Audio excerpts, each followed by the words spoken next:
Now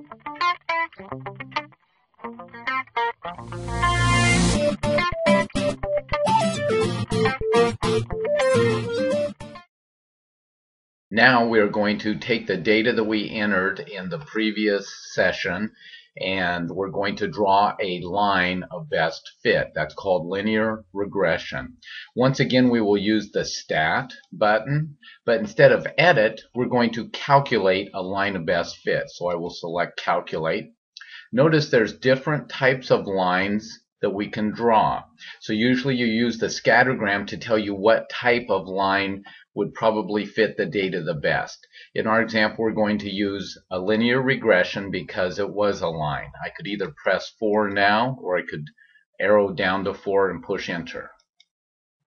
Now, if I simply push enter right now, it will give us and calculate the values for a and b in y equals ax plus b. So in other words, a would be the slope, b would be the y-intercept.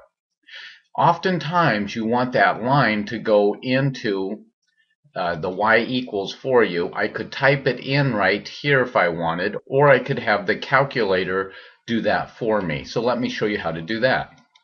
You would use Stat, you would use Calculate. I'm just going to press 4.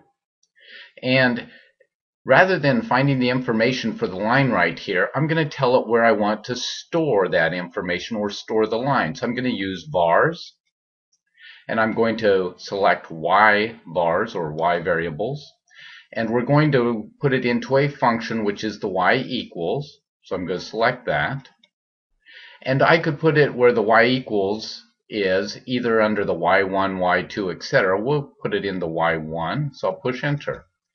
Now, when I push enter with the y1 here, it will not only calculate that data, but now if I look at the y equals, it put the equation of the line into my y equals here. So now when I do a zoom, for example, 9 is stat plot, it also draws the line of best fit for me. So there you have it.